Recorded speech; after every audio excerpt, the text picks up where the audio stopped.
Мужтахид деген адамды білесіздер, естігенсіздер ғой?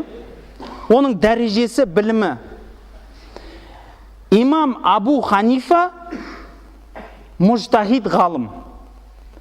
Қарапайым мужтахид емес. Мужтахид түрлері көп болады. Бір мәселеде мужтахид, бір бапта мужтахид, бір бөлімде мужтахид. Осылай үлкейіп кете береді да, ақыры мужтахид мұтлақ болады. Шариғат білімінде мужтахид та, яғни қай білімде сұрасаңыз да жауап береді. Имам Абу Ханифа мужтахид мұтлақ. Түсінесіз ба? Хадис сұрасаңыз да, тәфсир сұрасаңыз да, фиқх сұрасаңыз да, мужтахид мұтлақ. Түсінесіз ба? Бәрінен хабардар академик кісі. Мужтахид мұтлақ екі түрлі болады. Мужтахид мұтлақтың өзі екіге бөлінеді. Мужтахид мұтлақ мұнтасип болады.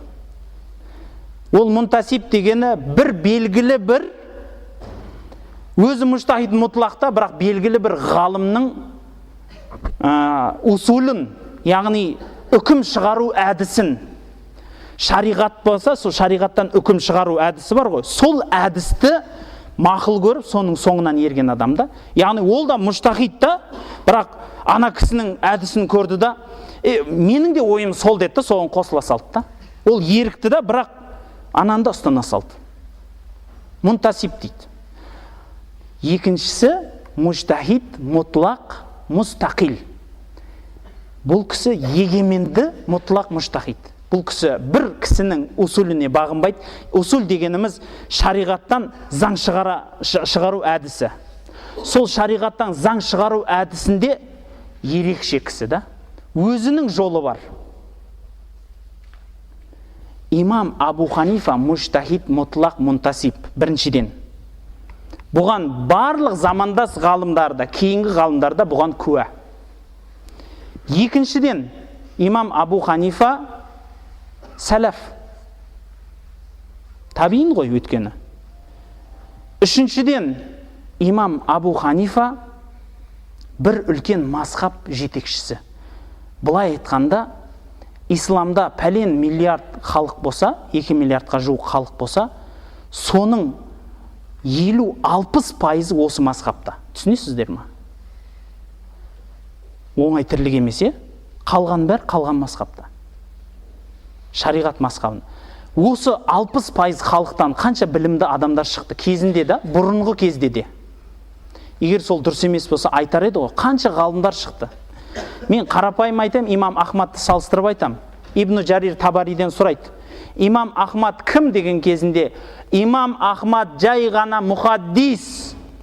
Фиқх сұрасаң, Абу Юсуфтан, Мұхаммедтен сұра деген екен. Ал Мұхаммед пен Абу Юсуф имам Ағзамның шәкірттері. Ибн Таймия имам Ахмадтың мен соңынан ерушімін дейді. Мен мужтахидпін десе де, мен имам Ахмадтың соңынан ерушімін дейді. Түсінесіздер ма? Енді осылай кеп құрастырсақ бір жағынан, екінші жағын аламыз. Қазіргі біздің заманауи ғалымдар, ол кісілер өтіп кетті, Алла рахым қылсын ол кісілерді, Алла Тағала жатқан жерлерін жайлы қылсын. Қандай да бір көріп жатқан қиыншылықтары болса, Алла Тағала өз жеңілдігін берсін.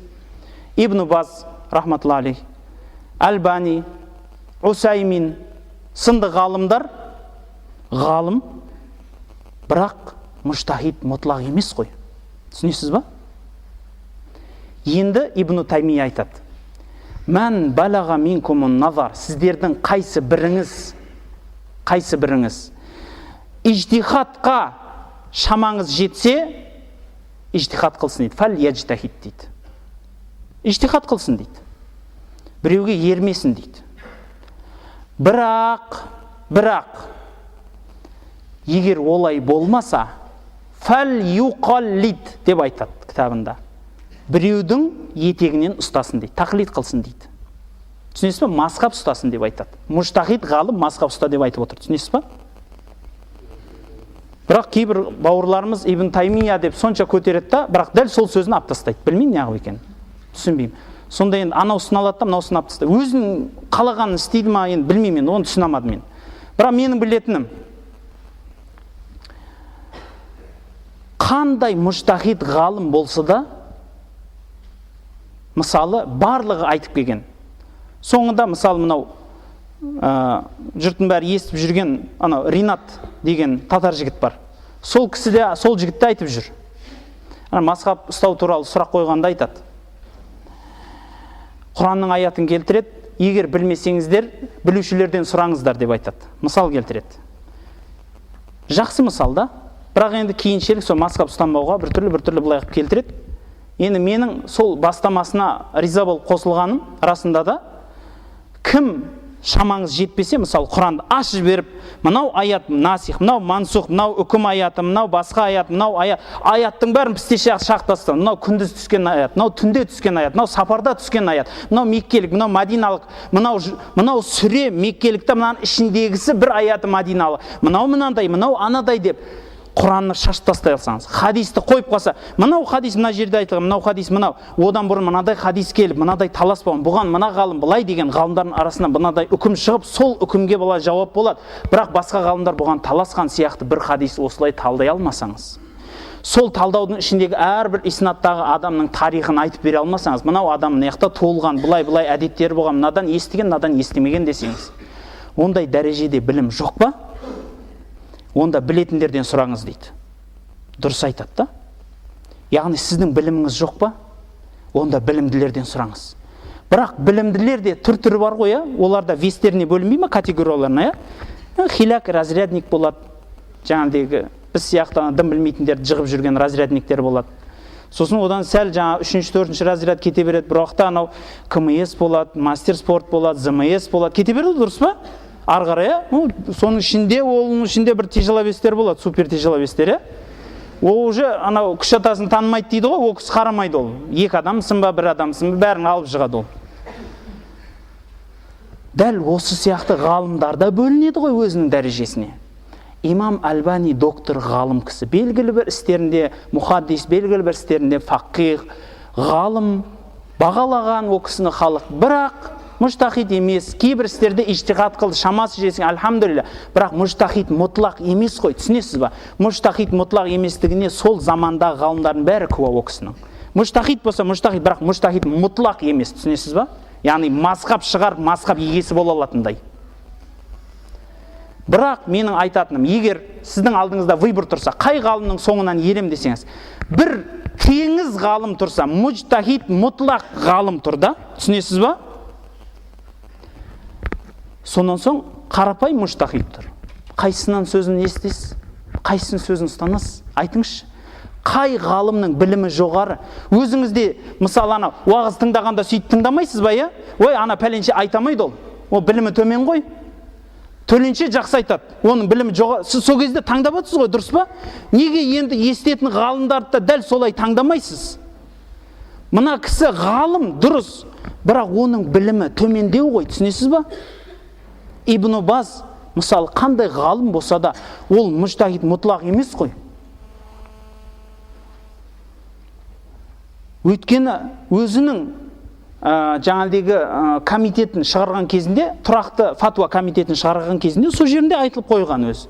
Бұл тұрақты комитет біздің арамызда мұжтахид мұтлақ болмағаннан соң құрылып отыр дейді. Сол Альбанидің заманы болмаса. Солар сол мұжтахидтің қызметін орындап отыр. 7 адамда қол қойып. Бірақ біреуі де мұжтахид емес та, мұтлақ емес та, мықты. Ал енді ойлаңыз, Абу Ханифа мұжтахид мұтлақ. Имам Абу Юсуф мұжтахид мұтлақ.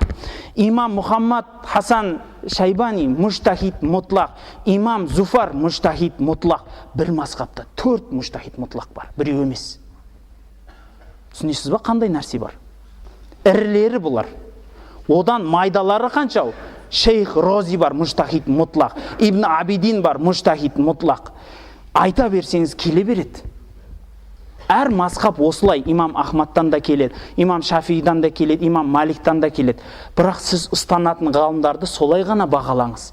Яғни ірілігіне қарай бағаласаңыз, ең осылардың ішінде атасы, атағы көбі тарихын іздесеңізші, тарих кітаптары қолыңызда тұр ғой, ашып іздесеңіз, Абу Ханифадан ірісін таба алмайсыз.